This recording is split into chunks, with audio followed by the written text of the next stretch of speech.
Well, let's change pace now because the Duke and Duchess of Clout are back. Yes, this time Harry and Meghan have launched their own documentary called Cookie Queens. I mean, you can't make this stuff up, seriously. This one is about Girl Scouts, a topic close to Meghan's heart, apparently, as she used to be one, which makes it even more peculiar that when Meghan was asked at the Sundance Film Festival whether she would want her daughter Lilibet to become a Girl Scout, this was her response. I think we'll continue to explore whatever feels right. But Alyssa's also a mom of a daughter. Right, so let me get this straight. She's made a film on how wonderful Girl Scouts are and she ducks and weaves at the very question. Now, don't get me wrong, I have no issues with Girl Scouts, but I do have an issue with yet another desperate Montecito money grab.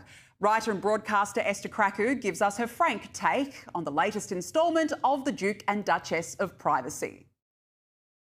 So this week, the Sussexes were at Sundance Film Festival in Park City, Utah, promoting their new film, Cookie Queens, which doesn't actually sound as entertaining as it is. It's actually just a film about young Girl Scouts that are trying to hit their targets and sell as many cookies as possible.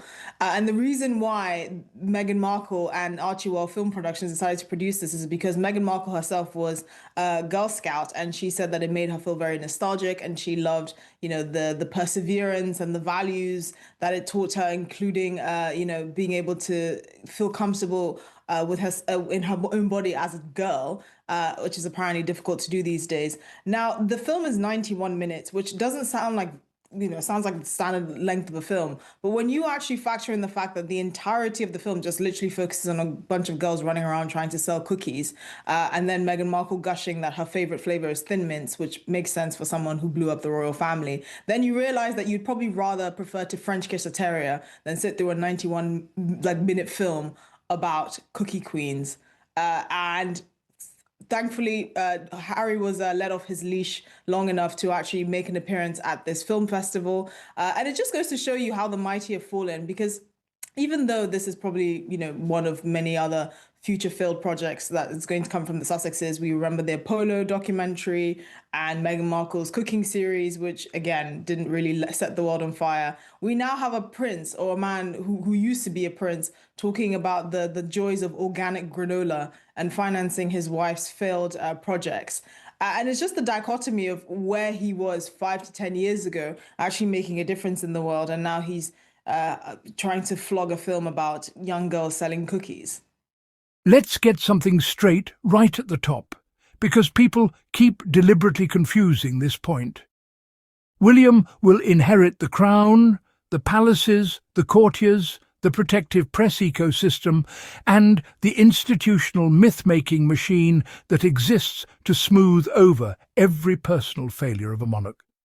History will be edited for him. His anger will be reframed as pressure. His cruelty will be renamed duty.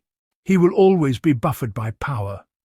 Charles is the one who will go to his grave knowing that he lost his younger son.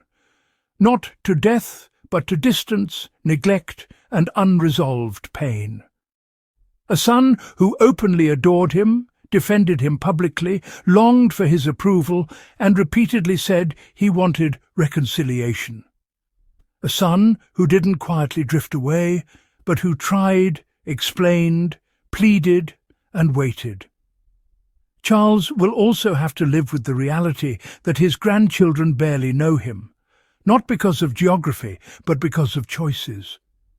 That is not William's burden to carry. That emotional and moral weight sits squarely on Charles's chest, and it always will.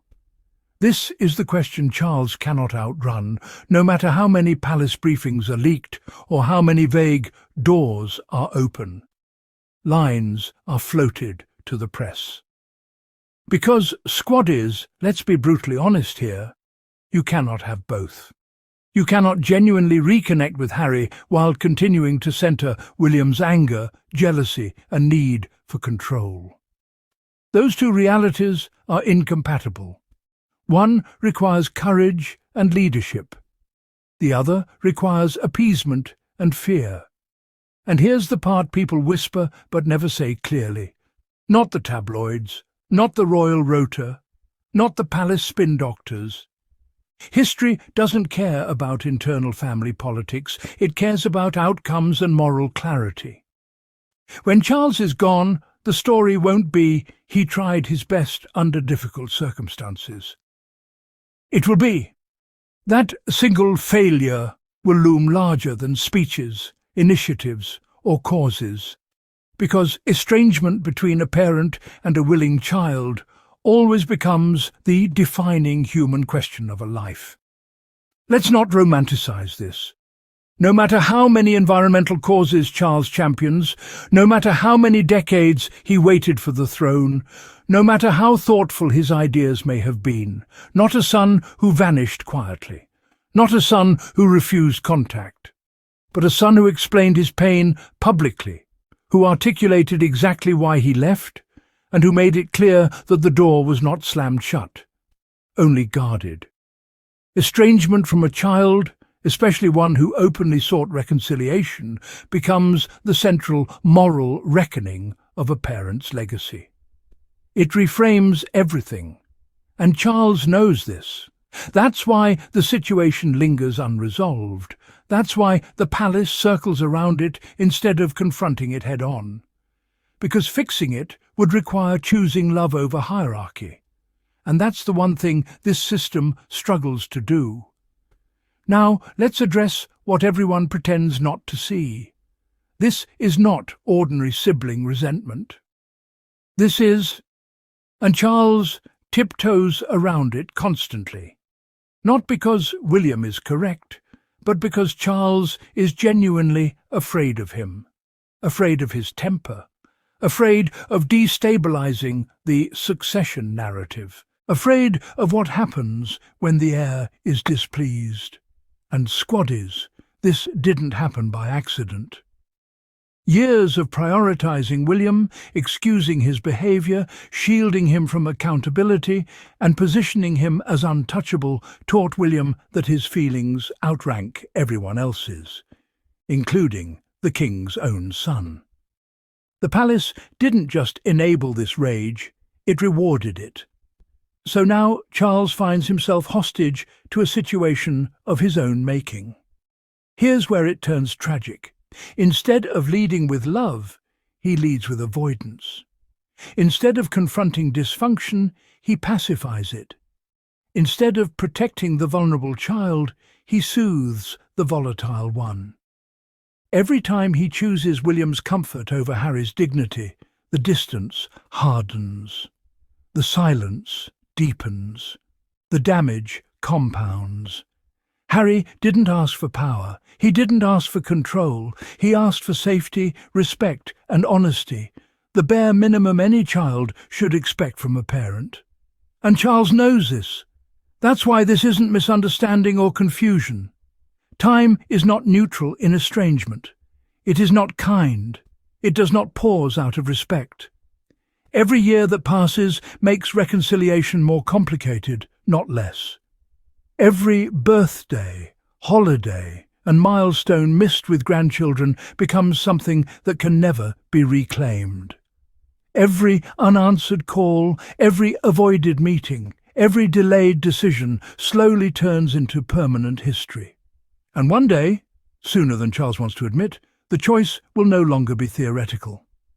Squaddies, let's slow this down and look at the real point being made here, because this isn't about wishing pain on children or fantasizing about revenge. It's about patterns, consequences, and accountability over time. When kids grow up, they don't just inherit titles or money, they inherit information. They read, they watch, they connect dots. And if, one day, William's children are old enough to see how their parents behaved, the cruelty normalized, the silencing, the weaponization of power, the way an uncle and cousins were discarded, they may start asking hard questions about values, empathy, and truth. Estrangement doesn't appear out of nowhere. It usually grows out of unresolved harm and a refusal to self-reflect. So when people say, that's exactly what he deserves, what they're really saying is this: if you sow control, rage and emotional brutality, you don't get guaranteed loyalty just because you're a parent or a prince. Relationships with adult children are not inherited, they're earned. And the tragedy here isn't hypothetical future distance. It's that the cycle could have been broken at any point with humility, accountability, and love. That's the lesson. That's the warning. And history shows over and over again that power without empathy eventually comes due. Harry will still have built a full life elsewhere. And Charles will be remembered not only for what he accomplished. This was never about palace gossip or royal drama. This is about Charles can disappoint his heir, or he can lose his son forever. Only one of those losses cannot be undone.